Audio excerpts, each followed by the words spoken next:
Maryam Aurangzeb news conference کر رہی ہیں۔ اور یہ حکومت کولیشن گورنمنٹ 14 ماہ پر محیط، جو ابھی 15واں منتھ یہ مکمل ہوگا، اور انشاءاللہ ہم آئینی مدت مکمل ہونے تک یہ کیئر ٹیکر سیٹ اپ کو جو آئین کی روح ہے، اور اس میں الیکشنز ہوں گے انشاءاللہ۔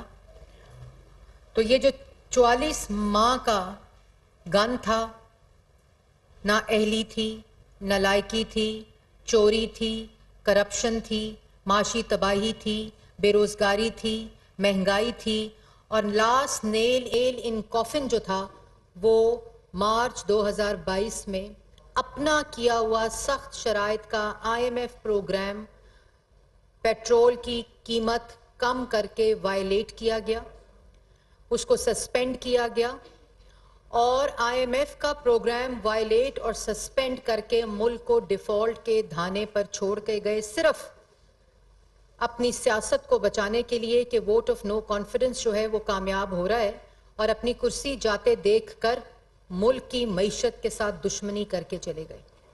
اور جب میں یہ کہہ رہی ہوں کہ ملک کو معاشی ڈیفالٹ کی طرف اور دھانے کی طرف چھوڑ کے گئے، تو میرا اس سے کیا مطلب ہے؟ میرا اس سے مطلب یہ ہے کہ ملک سری لنکا کی مثال آپ نے دیکھی ہوگی، جو بھی ماضی قریب میں ڈیفالٹ ہوا ہے، اور اس کی جو اس وقت عام آدمی کو نہیں پتا، جب ہم کہتے ہیں کہ سری لنکا بننے جا رہا تھا پاکستان کے، سری لنکا میں کیا ہو رہا تھا۔ سری لنکا میں 5 دن گاڑیاں قطاروں میں کھڑی ہوتی تھیں 5 لیٹر سے 10 لیٹر پیٹرول لینے کے لیے۔ 4 دن لوگ قطاروں میں کھڑے ہوتے تھے، خواتین کھڑے ہوتے تھے گیس کے سلنڈر اور گیس لینے کے لیے۔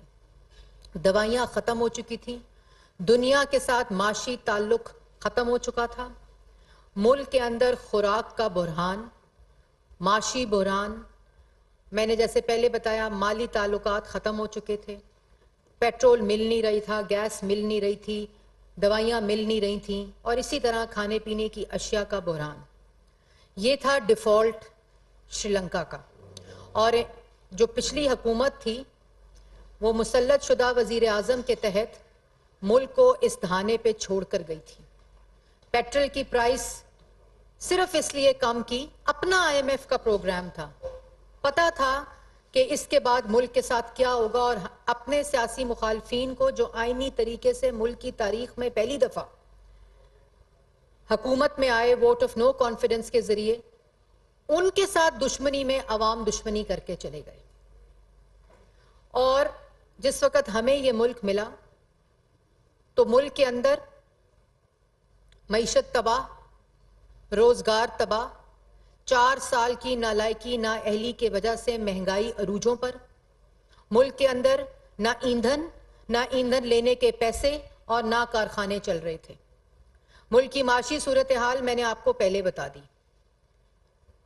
اور جس وقت یہ ملک ہمیں جس وقت دیا تو ڈیفالٹ ہو رہا تھا، لیکن جب ہم نے ان کو ملک 2018 میں دیا تھا تو 6.2% کی ترقی کرتا نواز شریف کا پاکستان، جو سستا ترین ملک تھا، ترقی یافتہ کرتا ملک تھا، ملک کے اندر روزگار تھا، ملک کے اندر سی پیک تھا، ملک کے اندر دہشت گردی ختم ہو گئی تھی، 14,000 میگا واٹ بجلی بنا کر، جو یہ نالائق کہتے تھے کہ اتنی زیادہ بجلی بنا دی ہے جس کی ڈیمانڈ ہی نہیں تھی، یہ گفتگو ہوتی تھی۔ تو 2018 میں جو پاکستان ان کو دے کر گئے تھے، اس کا 44 مہینے 4 سال اس کے ہر شعبے کو تباہ کیا۔ اور جس وقت آج ہمارے 14 ماہ مکمل ہونے جا رہے ہیں، اس کی چند باتیں اس دن پرائم منسٹر نے اپنے قوم سے خطاب میں بھی کی تھیں کہ مختصر ترین مدت اور تاریخی مشکلات، ڈیفالٹ کرتا پاکستان، چینی، اور اگر یہی اس سے آگے میں بڑھوں تو یہ 14 ماہ جو ہمیں ملے، اور اگر عمران خان صاحب کے 14 ماہ گورنمنٹ کے پہلے 14 ماہ اس کے ساتھ اس کا تقابلی جائزہ لیا جائے تو ملک کا یہ حال تھا کہ چینی ختم، چینی مہنگی، آٹا ختم، آٹا مہنگا، گیس ختم، گیس مہنگی، بجلی ختم، بجلی مہنگی، کہ نہ اشیاء ملتی تھی۔ آپ کو یاد ہوگا انگوٹھے کے اوپر خواتین شناختی کارڈ دکھا کر انگوٹھے پہ لائن لگا کر 1 کلو چینی رمضان میں خریدتی تھی.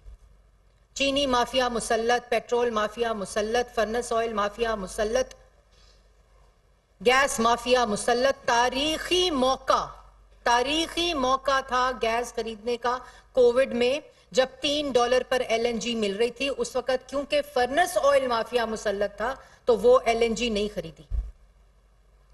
یہ پہلے 14 ماہ کا تقابلی جائزہ جو اگر صرف ان 14 ماہ سے، اور وہ 14 ماہ 2018 کے بعد والے 14 ماہ تھے جس وقت ملک کے جو اشاریے ہیں وہ میں نے آپ کو ابھی بتائے ہیں. یہ 14 ماہ کے اشاریے بالکل مختلف تھے. مہنگائی عروجوں پر، IMF کا پروگرام وائلیٹڈ، سسپینڈڈ، ملک کے اندر سی پیک بند، ملک کی خارجہ پالیسی تباہ، کوئی دوست راضی نہیں، سب غیر ملکی دوستوں کو، اپنے ہمارے بھائی ممالک کو، سب کو ناراض کیا ہوا تھا. اور اس کے ساتھ ساتھ ان 14 ماہ میں موجودہ حکومت نے سب سے پہلے ملک کو ڈیفالٹ ہونے سے بچایا. وائلیٹڈ پروگرام، سسپینڈڈ پروگرام، ملک کی کریڈیبلٹی صفر پہ. کیونکہ IMF کا پروگرام اگر اس ملک کی تاریخ نے کسی نے لے کر مکمل کیا ہے تو وہ 2016 میں نواز شریف نے کیا تھا. اپنا ہی IMF پروگرام سائن کر کے ریورس کرنا کرمنل ہوتا ہے. اور یہ عام آدمی کو بات سمجھنی پڑے گی کہ اس IMF کے پروگرام کو وائلیٹ کر کے، سسپینڈ کر کے، اس کو ریورس کر کے اپنی ہی شرائط کو فوراً ایک مہنگائی کا طوفان برپا ہوا. آپ نے پیٹرول تو سستا کر دیا اپنی سیاست کو بچانے کے لیے، لیکن اس IMF کے سسپینڈڈ پروگرام نے، وائلیٹڈ پروگرام نے ملک کے اندر ہر چیز مہنگی کر دی. ڈالر اور پاکستانی روپی کی پیرٹی، اس کے بعد ملک کے اندر تمام اشیاء، یہ پورا پیرلر کام چلتا رہا. ہم نے نہ صرف ڈیفالٹ سے بچایا، انتشار کو اور تخریب کو اور نفرت کو تعمیر میں، معاشی استحکام میں اور اتحاد میں بدلا. خارجہ پالیسی 14 ماہ میں وہ تمام دوست ممالک جو ناراض تھے، جو خارجہ پالیسی تباہ شدہ تھی، اس کو شہباز شریف صاحب نے اس کی بحالی کی. دوست ممالک کے پاس جا جا کر اعتماد بحال کیا، اور اس کے ڈائریکٹ اثرات جو ہیں وہ ابھی IMF کا جو سٹینڈ بائی اگریمنٹ ہوا ہے آپ لوگوں کو نظر آ رہے ہوں گے. پھر جو سینٹرل ایشیا کے ساتھ نواز شریف صاحب نے جس خارجہ پالیسی کی بنیاد رکھی تھی، اس کی 4 سال اس کا کوئی والی وارث نہیں تھا. اس سارے کو دوبارہ سے ریوائیو کیا اور اس سارے کو دوبارہ سے ریوائیول کی طرف وہ لے کے گیا. تو ابھی ہم نے ان زخموں پہ مرہم رکھی ہے. زخم جو ہے وہ ہیلنگ پروسیس سے گزر رہے ہیں، جس میں اس موجودہ حکومت کی، کولیشن گورنمنٹ کی جو سب سے بڑی کامیابی ہے وہ ملک کی معاشی استحکام دینا، ملک کو ڈیفالٹ سے بچانا، اور اس کے جو اثرات ہیں وہ آپ کے سامنے آ رہے ہیں. معاشی استحکام والا پاکستان انشاءاللہ عوام کو دے کر جا رہے ہیں. اور اسی طرح ڈیفالٹ ہوا ہوا پاکستان، ڈیفالٹ کے دھانے پر ہوا ہوا پاکستان بچا کر پاکستان کی عوام کو امانت دے کر جا رہے ہیں. اسی طرح سفارتی سطح کے اوپر خارجہ تعلقات کی بحالی، اور جو سب سے بڑی بات، یہ کیا بات ہے کہ 14 ماہ کے اندر ہم نے اگر صرف اکانومی میں دیکھا جائے، انرجی میں دیکھا جائے، 14 ماہ کے اندر 3900 mega what 3900 mega what system میں ڈال دیا 14 ماہ میں. 4 سال میں 1 میگا واٹ نہیں ڈل سکا. جو منصوبہ نواز شریف شروع کر کے گیا تھا اس کو بھی بند کر دیا. وہ منصوبے بجلی دے رہے تھے اور مکمل ہوئے جو نواز شریف جس کا پودا اور جن کو لگا کر انسٹال کر کے گئے تھے. اور ہم نے 14 ماہ میں آتے ہی 3900 میگا واٹ بجلی سسٹم میں ڈال دی. یہ 350 ڈیم بنانے والے جو ان کا کام صرف پاکستان کی عوام کو ڈیم فول بنانا تھا. جو 350 ڈیم میں بناؤں گا خیبر پختونخوا میں، اور وہ پورے پاکستان کو بجلی دے گا. تو یہ کیا بات ہے کہ انہی کارخانوں سے, بند پڑے کارخانوں سے اگر 3900 میگا واٹ بجلی پاکستان کی عوام کو ان 14 ماہ میں مل سکتی ہے, اور یہ وہ لوگ ہیں جو کہتے تھے کہ مسلم لیگ نون اتنی زیادہ بجلی بنا گئی ہے کہ جس کی ڈیمانڈ ہی نہیں تھی اور پیسے ضائع کر گئی ہے. اور یہ جو 3900 میگا واٹ ہے, اس میں 700 کروڑ ہائیڈرو سے, 1300 جھنگ ٹریمو سے, 1900 تھر سے, اور جو پہلے 1900 جو ابھی بنا رہا ہے وہ پہلے 600 بناتا تھا, اب وہ 2500 بنا رہا ہے. جو کارخانے تھے وہ بند پڑے تھے, ان کی مینٹیننس تک نہیں ہوئی تھی جب ہم لوگ اپریل میں آئے. تو یہ 3900 میگا واٹ, اس کے اوپر اس وقت جب میں آپ سے مخاطب ہوں, اس 14 ماہ کے اندر فرنس آئل کے اوپر آپ کی ڈیپینڈنسی 0 ہے. اس وقت فرنس آئل سے بنانے والے بجلی کے جو منصوبے ہیں اس سے کوئی بجلی بنائی نہیں جا رہی, وہ 0 کے اوپر ہے. اور یہ جب ہماری حکومت گئی تھی ہم 0 کر کے آئے تھے, لیکن کیونکہ فرنس آئل لابی ملک پہ مسلط تھی تو وہ پروجیکٹس بند کر کے فرنس آئل کے اوپر ڈیپینڈنسی کو بڑھا دیا گیا, جو 14 ماہ میں مکمل 0 کے اوپر آ گئی اور اس کو بند کر دیا گیا. پھر 10,000 میگا واٹ بجلی کا پرائم منسٹر کا جو سولرائزیشن کا پروگرام ہے, جس کا پورا فریم ورک جو ہے وہ اس وقت امپلیمنٹیشن کے اوپر ہے. تو یہ 4 سال میں کیوں نہیں ہوا؟ یہ 44 منتھس میں کیوں نہیں ہوا؟ یہ 14 منتھس میں اگر سارا کچھ ہو سکتا ہے, کیونکہ 4 سال میں ملک کو لوٹا گیا, معاشی تباہی مچائی گئی. صرف احتساب کا جھوٹا نعرہ لگا کر سیاسی مخالفین کو سزائے موت میں چکی میں ڈالنے کی ترجیح تھی.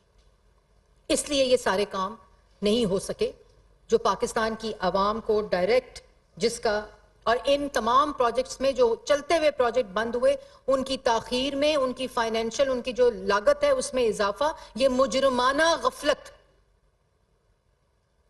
اس کے بعد جو پیٹرولیم ہے, روس کا دورہ ہوا, دورے کا اعلانیہ آیا, اعلانیے کے بعد ایک اور اعلانیہ آیا, اس کی پریس ریلیز آئی, روسی تیل کا کوئی ذکر نہیں, کہتے ہیں روسی تیل ہم لائے تھے.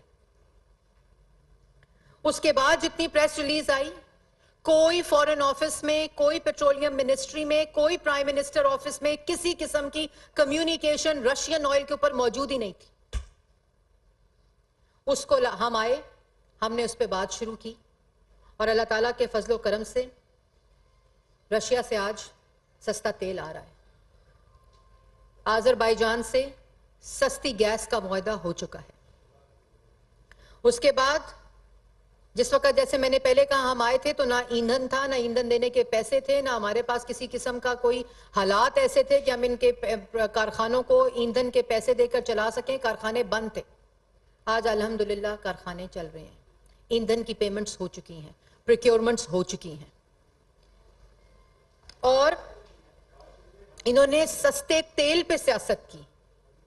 انہوں نے فرنس آئل کے مافیا کو فیسیلیٹیٹ کرنے کے لیے انہوں نے وہ سستی ایل این جی نہیں خریدی کووڈ کے دنوں میں جس وقت وہ ٹیرف آیا تھا.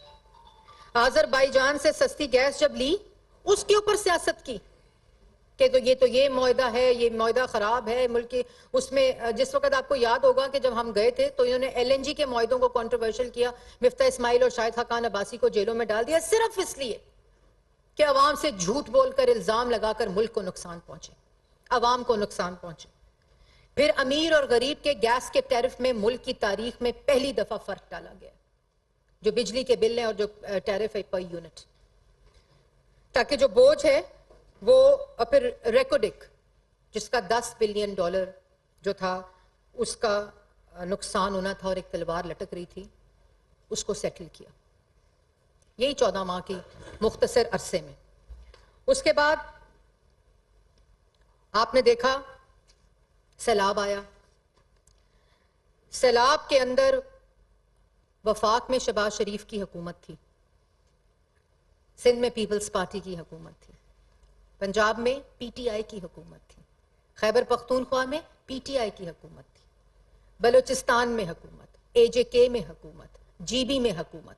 وفاق نے, وزیر اعظم شہباز شریف نے 100 ارب روپیہ دیا وفاق نے کہ جاؤ صوبوں میں خرچ کرو, جہاں جو فلڈ شکن وکٹمز ہیں ان کے اوپر خرچ کیا جائے.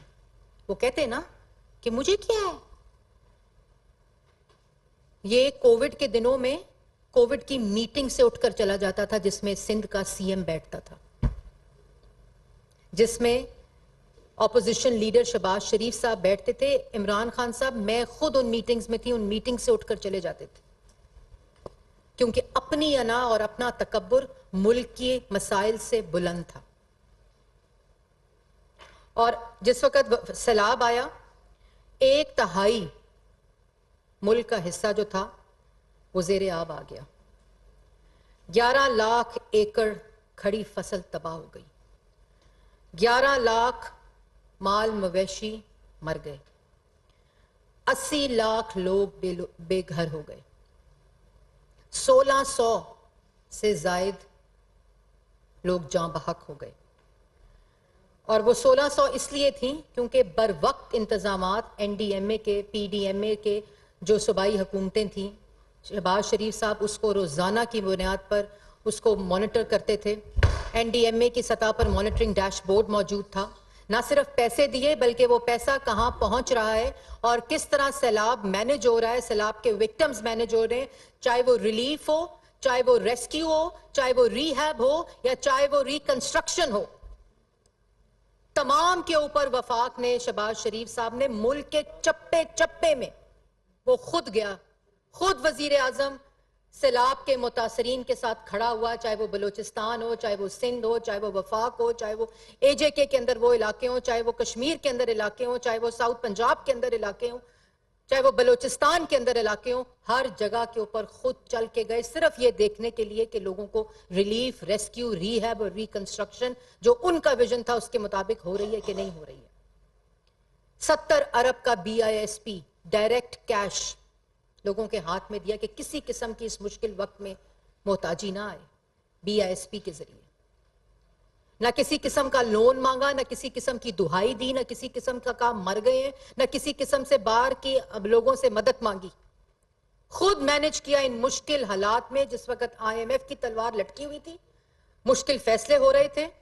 تو سیلاب کو مکمل طور پہ آج 100 گھر ٹانک میں کھڑے ہیں سیلاب متاثرین کے, لوگ ان میں رہ رہے ہیں.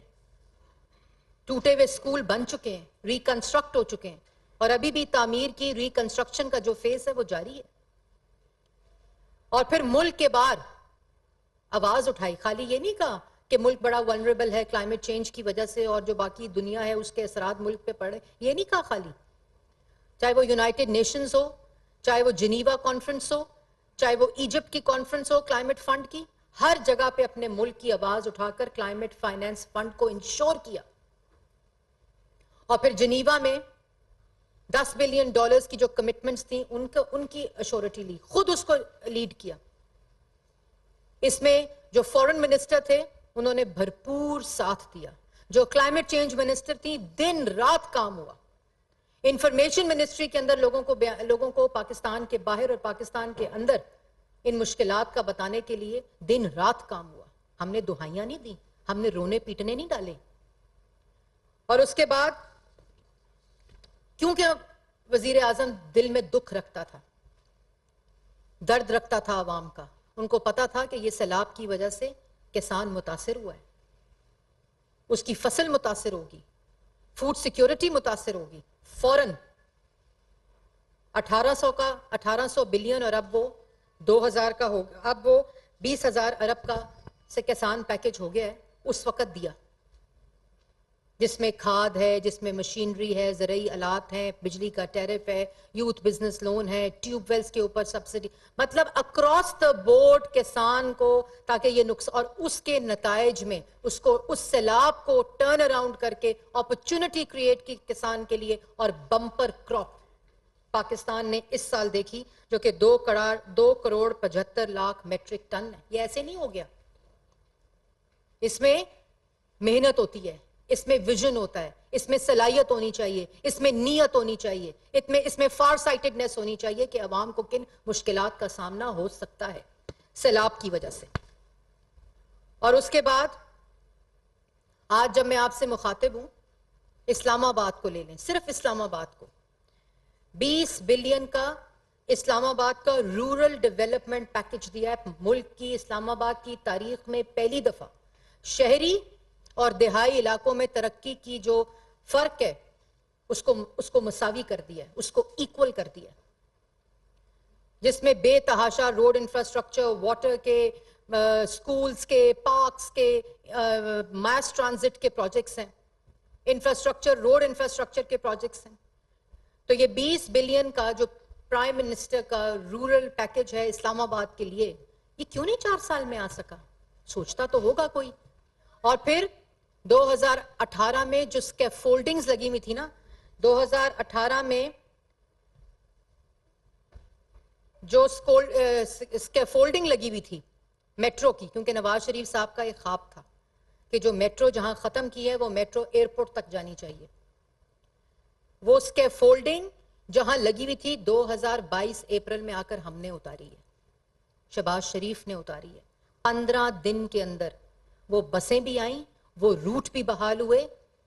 آج جب میں آپ سے مخاطب ہوں, ان 14 ماہ میں اسلام آباد کے اندر کوئی میٹرو کا روٹ ایسا نہیں ہے جہاں بس نہ چلتی ہو. اورنج بس, بلو بس, ریڈ بس, گرین بس, ڈفرنٹ روٹس کے اوپر, بھارا کاؤ سے لے کر ایئرپورٹ تک, اسلام آباد کے اندر جتنے روٹس ہیں ان سب کے اوپر اس وقت الحمدللہ 14 ماہ میں, اور جو پہلی میٹرو چلی تھی وہ 15 دن میں چلی تھی, ان تمام روٹس کے اوپر الحمدللہ اس وقت تمام بسز کا روٹ اور نیٹ ورک موجود ہے. اس کے اوپر مزدور سفر کرتا ہے, اس کے اوپر اساتذہ سفر کرتے ہیں, اس کے اوپر اسٹوڈنٹ سفر کرتے ہیں, اس کے اوپر نوکری پیشہ لوگ سفر کرتے ہیں, اس کے اوپر سرکاری ملازمین سفر کرتے ہیں جو پنڈی سے اسلام آباد آتے ہیں. تو کیوں 5-6 ہزار روپیہ دے کر لوگ ایئرپورٹ جایا کرتے تھے؟ ٹیکسی نہیں ملتی تھی, کوئی پبلک ٹرانسپورٹ نہیں جاتی تھی, بارہ کاؤ میں لوگ اترتے تھے, بارہ کاؤ سے بسوں میں بیٹھ کر وہ اسلام آباد آتے تھے. آج باعزت سفاری میں, ایئر کنڈیشن سواری میں آج وہ اسلام آباد آتے ہیں. اسلام آباد کا کوئی سیکٹر ایسا نہیں جہاں ماس ٹرانزٹ نیٹ ورک موجود نہ ہو کسی بس سروس کا. تو یہ کیوں نہیں ہوا 4 سال میں؟ آج اسلام آباد کے لوگ پوچھتے ہوں گے. مطلب یہ جو راول چوک کا فلائی اوور ہے, موصوف کیونکہ ہیلی کاپٹر میں آتے تھے نا پی ایم ہاؤس بنی گالا سے, تو اس چوک کا ان کو کیا پتا کہ راول ڈیم چوک جو ہے, راول چوک کتنی اس کے اوپر ٹریفک کی بلاکڈ ہوتی تھی, کتنی اس وقت لوگوں کو مشکلات ہوتی تھی جو لوگ نوکریوں کے لیے, پڑھنے کے لیے سفر کرتے تھے. آج وہ 14 ماہ میں راول چوک فلائی اوور شہباز شریف ہی آ کے کیوں مکمل کرتا ہے؟ اس کے بعد مارگلا ایونیو, اس کے بعد انٹرچینج جو 7th ایونیو کا ہے, اس کے بعد جو captain colonel Sher Khan avenue road ہے وہ مکمل کر کے اس کی انوگریشن. اور یہ وہ ہیں جو مکمل ہو چکے ہیں. ابھی جو سب سے بڑا پروجیکٹ اسلام آباد کی تاریخ کا وہ بھارا کاؤ جو برج ہے, فلائی اوور, وہ انشاءاللہ پرائم منسٹر نے 30 جولائی اس کی ڈیٹ دی ہے. اس سے مری کے لوگ, جو پورے اس ریجن کے لوگ ہیں, جو بھارا کاؤ پہ آ کر ایک مشکل ترین وہ سفر ہوتا تھا, وہ آج بحال ہوگا. لاہور سے لوگ جا رہے ہیں, کراچی سے لوگ جا رہے ہیں, مری سے لوگ آ رہے ہیں ان کے لیے. تو یہ کیوں نہیں ہوا 4 سال کے اندر؟ یہ 14 ماہ کے اندر اگر ہو سکتا ہے ان تمام مشکلات کے باوجود جو میں نے آپ کو گنوائی ہیں, تو یہ کیوں نہیں ہوا؟ آج عوام سوال پوچھتی ہے. تو ہو تو سکتا تھا جو کیا. اور اس کے بعد اس میں علاوہ اسلام آباد میں 35 نئے پارکس کا وہ کیا جا رہا ہے, اور اسلام آباد میں اولمپک ولیج جو سب سے بڑا پروجیکٹ ہے اس کو سٹارٹ کیا جا رہا ہے, تاکہ یہاں کی جو نوجوان لوگ ہیں, یوتھ ہے, وہ کھیلوں کے جو چیزیں ہیں اس کے اندر اپنے آپ کو انگیج کر سکے. بی آئی ایس پی کا جو 2022 کا بجٹ تھا وہ 235 بلین تھا. اس کو آتے ہی 2023 میں جو بجٹ دیا اس میں اس کو 404 کر دیا بلین. اور اس وقت جب میں آپ سے مخاطب ہوں تو وہ 465 بلین کے اوپر ہے. جو وظیفہ ہے اس کے اندر 25% اضافہ کر دیا گیا ہے. اور اس کے ساتھ ساتھ جو بجٹ ہے جس کا میں نے آپ کو پہلے بتایا وہ 72% انکریز ہے اس 14 ماہ کے اندر. جو بی آئی ایس پی کیا ہے؟ بی آئی ایس پی وہ مستحقین ہیں جو سائنٹیفک طریقے سے جس کو انہوں نے کیا وہ نام دیا تھا, جو بی آئی ایس پی کو بدل دیا تھا, احساس پروگرام. وہ احساس پروگرام جب آ کر دیکھا تو جو اس کا حشر ہوا تھا BISP پروگرام کا، وہ ایک اللہ تعالیٰ جانتا ہے، یا وہ شازیہ مری صاحبہ جانتی ہوں گی کہ اس کے ساتھ کیا کیا تھا. کبھی کارخانوں کے ڈرامے، کبھی لنگر خانوں کے ڈرامے، کبھی وہ پتہ نہیں سستی وہ دے دیں گے میلز، اور پتہ نہیں کیا کیا گمکری ان پروجیکٹس کے ساتھ کی گئی. اس کے بعد ان میں اس کے بعد جو BISP کے ذریعے، میں نے آپ کو پہلے کہا سیلاب میں 70 بلین لوگوں کو بینیفیشریز کو دیا گیا، 25,000 روپیہ پر فیملی فوری طور پر کیش کی مد میں ان کے ہاتھ میں دیا کہ اگر کسی قسم کی سیلاب میں ان کو ضرورت ہے تو ان کو ہاتھ نہ پھیلانا پڑے، بلکہ ان کے پاس وہ پیسے جو ایمرجنسی ہوتی ہے بہت کم تھے، لیکن جو فوری طور پر ریلیف تھا اس کے لیے ان کو یہ ایک سائنٹیفک طریقے سے، ٹرانسپیرنٹ طریقے سے. اس کے بعد مجھے یہ بتائیں، جب وزیر اعظم شہباز شریف صاحب آئے تو جس وقت پیٹرول مہنگا ہوا اس پہ ساتھ عوام کو ریلیف دینے کے لیے سبسڈی دی. جس وقت رمضان آیا، مشکلات تھیں، چیزیں مہنگی ہو رہی تھیں، فوری طور کے اوپر یوٹیلیٹی سٹور کے اوپر سبسڈی دے کے رمضان پیکج دیا. اور اتنے مشکل حالات ہو گئے تو کیا کیا؟ ملک کی تاریخ میں کبھی ہم نے سستا آٹا سنا تھا، لیکن 70 بلین کا مفت آٹا تقسیم کیا انہی مشکلات کی وجہ سے، اسی بجٹ کے اندر سے، اپنے بجٹ کے اندر سے، اور اس کو پورے ملک تک پھیلایا. مفت آٹے کو تقسیم کیا گیا تاکہ ریلیف مل سکے. تو جب مشکل فیصلے کیے تو دل میں درد رکھتے تھے، آج بھی درد ہے کہ جو 4 سال کی تباہی ہے اس کا نقصان پاکستان کی عوام اور ملک کو بھگتنا پڑا. آج بھی دل میں دکھ ہے، لیکن یہ ضرور اطمینان ہے کہ 14 ماہ میں پاکستان کی عوام کو ریلیف بھی دیا، ملک کو ڈیفالٹ ہونے سے بھی بچایا، ملک کی خارجہ پالیسی بھی ٹھیک کی، سیلاب کے ساتھ سیلاب وکٹمز کو مینج کیا، اپنے بجٹ کے ساتھ پورے ملک کے اندر کسان پیکج دیا. اور اس وقت پرائم منسٹر یوتھ پروگرام، آپ نے دیکھا ہوگا کہ ایک اور چیز بڑی امپورٹنٹ ہے کہ IMF کا جو پروگرام آیا ہے وہ ایسے نہیں آ گیا کہ یہ ایک دم پروگرام سسپینڈ ہوا اور اس کے بعد فوری طور پر پاکستان کی عوام کو پروگرام مل گیا. نہیں، مارچ میں جس وقت یہ پروگرام ہوا اس کے بعد پوری ایک جرنی ہے، پورا ایک سفر ہے کہ اس کے بعد اپریل میں آ کے اسی پروگرام کی بحالی کے لیے دوبارہ بات چیت شروع کی IMF کے ساتھ، نیگوشیشن سٹارٹ ہوئی IMF کے ساتھ، اور وہ جو غیر عدم اعتمادی تھی اس کو دوبارہ بحال کیا IMF کے ساتھ، اور دوسرے جو خارجہ پالیسی کو بحال کرتے ہوئے اپنے دوست ممالک کو مشکلات کے بارے میں بتایا. پیرس کے اندر 3 ملاقاتیں ہوئیں، ابھی 22 جون کو پہلی ملاقات IMF کے ساتھ ہوئی جہاں ان کو بتایا کہ یہ عوام کے لیے مشکلات ہیں، جتنا اس میں چیزوں کو ٹھیک کیا ہے مزید ٹھیک کر سکتے ہیں اکنامک انٹرونشنز کو. پہلی ملاقات پرائم منسٹر کے بعد ساتھ ہوئی، ان 3 دنوں میں 3 ملاقاتیں پرائم منسٹر کے ساتھ ہوئیں، اور اس کے بعد مختلف ادوار، نیو یارک گئے تو MD IMF کو ملے، ایجپٹ گئے تو MD IMF کو ملے، جب شرم الشیخ میں جنیوا پہ کال کی کہ ہمیں اتنی لوگوں کی وہ آ چکی ہیں کہ اتنے پیسے ہم دیں گے، کمٹمنٹس آ چکی ہیں، تو IMF پروگرام کے ساتھ بات، تو دوبارہ دوست ممالک کے ساتھ گفتگو شروع کی. اس کے بعد 29 جولائی کو یہ پورا ہفتہ، آخری 10 دن جون کے رہے، اس میں پورا ہفتہ ان کے ساتھ بات چیت ہوتی رہی. یہاں فائنانس منسٹر اپنی اکنامک ٹیم کے ساتھ دن رات کام کرتے رہے. اور اس کے بعد جو 29 جولائی تھی اس میں stand by staff level agreement کی انہوں نے اناؤنسمنٹ کی. اور اس کے بعد آپ کو یاد ہوگا 30 جون کو پرائم منسٹر نے گورنر ہاؤس میں اعلان کیا کہ وہ سٹینڈ بائی اگریمنٹ جو آیا ہے 9 ماہ کے لیے اس کے اوپر اگریمنٹ ہو گیا ہے. اور اس کے بعد اسی کے بعد پہلا ورکنگ ڈے 3 جولائی کا تھا. اور 3 جولائی کو جس طرح پورے اکراس پاکستان، چاہے وہ بزنس کمیونٹی ہو، چاہے وہ جرنلسٹ ہوں، چاہے وہ سٹاک ایکسچینج ہو، چاہے وہ چیمبرز ہوں، ہر اکراس دا بورڈ اس کا خیر مقدم کیا گیا. اور 3 جولائی کو جو ایک دن کے اندر سب سے بڑا جمپ تھا ٹریڈنگ کے اندر، KSE جو 100 انڈیکس کے اوپر 2446 پوائنٹس اس کے اندر اضافہ ہوا، اور اسی ادوار میں جو 45,000 پوائنٹس تک وہ پہنچی. تو یہ وہ کانفیڈنس کے اشاریے ہیں، انڈیکیٹرز ہیں جو پاکستان کی معیشت کے اوپر آ رہے ہیں، جن کو 4 سال یہ تباہ کر گئے ہیں. اور اس کے ساتھ ساتھ انشاءاللہ جیسے پرائم منسٹر کہتے ہیں کہ یہ IMF کا پروگرام لمحہ فخریہ نہیں ہے، یہ لمحہ فکریہ ہے. اور اسی لیے 2013 میں نواز شریف صاحب جب آئے تھے، IMF کا پروگرام جب 14 میں لیا، 16 میں اس کو کنکلوڈ کر کے IMF کو خدافظ نواز شریف صاحب کہہ کر گئے تھے، صرف اس لیے کہ اور پھر سی پیک آیا تھا، اور سی پیک کے ذریعے معاشی استحکام آیا تھا، روزگار آئی تھی، مہنگائی ختم ہوئی تھی. 5 سال ملک سستا ترین ملک تھا، دہشت گردی ختم ہوئی، بجلی کے منصوبے لگے، کارخانے چلے، معیشت کو استحکام ملا، روزگار دے کر گئے تھے.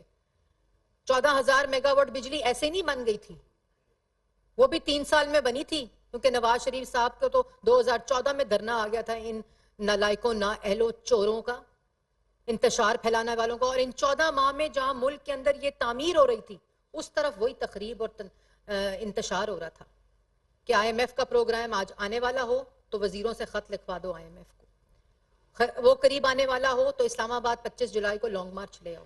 IMF قریب آنے والا ہو، کسی غیر ملکی دورہ آنے والا ہو تو زمان پاک کا آپریشن کر دو. ملک کی معیشت کو استحکام مل رہا ہو، کانفیڈنس بڑھ رہا ہو تو 9 مئی کا واقعہ کر دو. آج تک وہی تخریب کاری جاری ہے، آج تک وہی انتشار کی جو مائنڈ سیٹ ہے وہ جاری ہے. پھر بے شرم لوگ یہ کہتے ہیں کہ اگر ہم نہ ساتھ دیتے تو IMF نہ آتا. مطلب ان سے پوچھے کہ کوئی اللہ تعالیٰ کا ڈر اور خوف ہے؟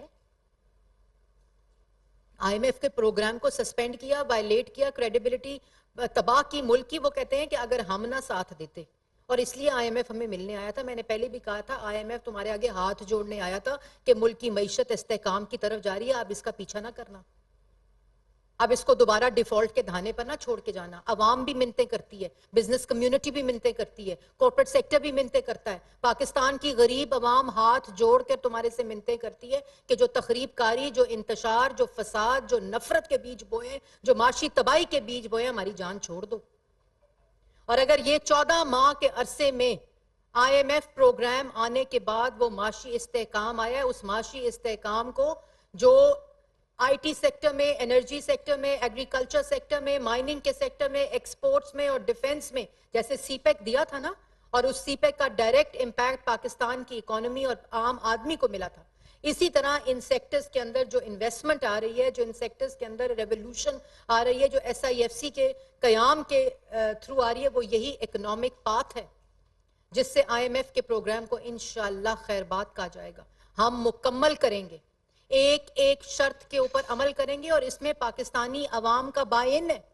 کیونکہ کون چاہے گا، کون شخص، کون پاکستان کا شہری چاہے گا کہ پاکستان ڈیفالٹ ہو جائے، سوائے عمران خان کے اور اس کے حواریوں کے، اور کوئی نہیں چاہتا. اگر معاشی استحکام ملک کے اندر ہوگا تو عام انسان کی، عام آدمی کی جو زندگی ہے اور اس کا حال ہے، اس کی بہتری آئے گی. اس کی اگر ملک کا معاشی استحکام آئے گا تو انفرادی معاشی استحکام آئے گا. اگر ملک کے اندر اکنامک ایکٹیویٹی ہوئے گی، ڈیولپمنٹ ایکٹیویٹی ہوئے گی تو روزگار آئے گا. اسی طرح پرائم منسٹر یوتھ پروگرام آپ کے سامنے ہے. 80 بلین کا یہ پرائم منسٹر یوتھ پروگرام ایک تاریخی یوتھ پروگرام ہے، جس کی بنیاد پہلے شہباز شریف صاحب نے پنجاب میں رکھی، نواز شریف صاحب نے وفاق میں رکھی 2013 میں، جس میں نوجوان کو ہنر دے کر، نوجوان کو قرضہ دے کر، اور قرضہ بھی انٹرسٹ فری لون، تاکہ ان پہ بوجھ نہ پڑے. Small medium enterprise, women empowerment, مطلب ہر شعبے IT سیکٹر میں پہلی دفعہ نوجوانوں کو کسان ایگریکلچر جو لون ہے وہ دیا جا رہا ہے. تمام پاکستان میں جو ٹیوب ویلز ہیں ان کو سولر پر تبدیل کیا جا رہا ہے. تو یہ کیوں نہیں 4 سال میں ہو سکا؟ 4 سال میں تو دنیا کی بہترین معاشی ٹیم آئی تھی. 4 سال کے اندر تو 1 کروڑ نوکری اور 50 لاکھ گھر آنے تھے. 4 سال میں تو کشکول کا جو وہ ہے بھیک کا کشکول جو ہے وہ ختم ہونا تھا. تاریخی قرضہ لے کر چلے گئے، ملک کو تاریخی قرضے میں ڈبو کر چلے گئے. پاکستان کی تاریخ میں ساری حکومتوں کو ملا لو تو اتنا قرضہ نہیں لیا جتنا 4 سال میں لیا، کیونکہ انٹینشن نہیں تھی. 4 سال میں ملک کو ریلیف دینا انٹینشن نہیں تھی، جس میں اللہ تعالیٰ کو حاضر ناظر جان کر کہتی ہوں کہ اگر 2018 کے پاکستان کو صرف آگے بڑھایا جاتا، اس کی معیشت کو اور استحکام دیا جاتا، تو آج 2022 مارچ میں یہ ملک ڈیفالٹ کے دہانے پہ نہ کھڑا ہوتا. نعرے لگائے گئے جھوٹے. صرف معاشی استحکام نہیں، سیاسی بدلہ اور انتقام لینا تھا. کیونکہ جو 19 سال جھوٹ بولتے رہے کرپشن کا، چوری کا، اس کو جھوٹے طریقے سے ثابت کرنا تھا، وہ بھی نہیں کر سکے. وہ بھی آج نیب کہتی ہے کہ ہم سے نیب عدالت کے جج لکھتے ہیں کہ یہ احتساب نہیں تھا، یہ سیاسی انتقام تھا. اس کام کو بھی ٹھیک نہیں کر سکے کیونکہ کوئی ثبوت تھا ہی نہیں، کیونکہ کرپشن ہوئی نہیں تھی. تو 14 ماہ کی جو تعمیر ہے، معاشی استحکام ہے، یہ جو نفرت، فساد اور انتشار کا خاتمہ ہے، اور ان 14 ماہ میں یہ تو آپ کو میں نے ڈیفرنٹ سیکٹر، کوئی شعبہ ایسا نہیں جو برباد نہیں. اب اللہ تعالیٰ کا فضل ہے کہ کوئی شعبہ ایسا نہیں جو ترقی کی طرف اور استحکام کی طرف جا رہا ہے. لیکن ان 14 ماہ میں جس شخص کا مقصد ملک میں انتشار، نفرت، فساد، سازش کرنا تھا، اس کے ساتھ بھی ڈیل کیا. ہم چاہتے تو پہلے دن جیل میں ہوتے، پہلے دن جیل میں ڈال سکتے تھے. کیونکہ اسی سیاسی اور ریاستی طاقت کو استعمال کرتے ہوئے، وزیر اعظم کی کرسی اور منصب کو استعمال کرتے ہوئے، اداروں کو استعمال کرتے ہوئے، نیب کے چیئرمین کو گندی ویڈیوز دکھا کر، طیبہ گل کو پرائم منسٹر ہاؤس میں بند کر کے، سیاسی مخالفین کو سزائے موت کی چکی میں انہوں نے ڈالا. ہم نہیں کر سکتے تھے؟ یہ بڑا آسان کام ہے. یہ تو بہت ہی آسان کام ہے کہ ملک کو ڈبو دو، ملک کی معیشت تباہ کر دو، روزگار ختم کر دو، دہشت گردی واپس، ملک کے اندر لوڈ شیڈنگ واپس. کوئی شعبہ ایسا نہیں جو تنزلی کی طرف نہ ہو. لیکن یہ کام کرو عوام کو میسج دینے کے لیے کہ میں سچ کہتا تھا، یہ سب چور ہے. اور آج کیا ہے؟ آج نہ توشہ خانہ کی گھڑی چھوڑی، نہ 190 ملین پاؤنڈ چھوڑا، نہ فورن فنڈنگ چھوڑی. ہر جگہ کے اوپر کرپشن کی فائلیں اٹی ہوئی ہیں. لیکن ہم نے کیا کیا؟ ہم سیاسی عدم استحکام یہ ملک متحمل نہیں ہو سکتا تھا. ہم نے قانون کے حوالے کیا، انویسٹیگیشن کے حوالے کیا، ملک کے اندر ایک رائج قانون کے مطابق ایک احتساب کے عمل کو دوبارہ سے بحال کیا. اور آج جب وہ بحال ہو گیا تو جواب نہیں دیتا. دوسروں کو چور کہنے والا، معیشت تباہ کرنے والا، نوجوان کا روزگار چھیننے والا، لوڈ شیڈنگ واپس لانے والا، دہشت گردی واپس لانے والا، ملک میں کے اندر مہنگائی کرنے والا، ملک کو ڈیفالٹ کرنے والا، آج بالٹی ڈبہ اور کنستر ڈال کے عدالت جاتا ہے. کس منہ سے جائے عوام میں؟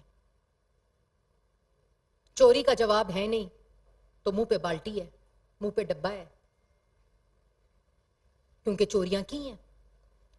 پہلے کہتا تھا میرے پہ سیاسی انتقام ہے اس لیے میرے پیچھے لگے ہوئے، کبھی راکٹ لانچر سے حملہ ہو رہا ہے، کبھی میرے پہ توپ سے حملہ ہو رہا ہے، کبھی مجھے قتل کر دے گا فلانا آدمی، کبھی مجھے فلانا آدمی قتل کر دے گا. جب جا کے پوچھا جی آئی ٹی نے، بھائی کون حملہ کرنے لگا تھا، کون قتل کرنے لگا تھا، کیسے آپ کو پتا ہے؟ کہتا میں نے لوگوں سے سنا تھا.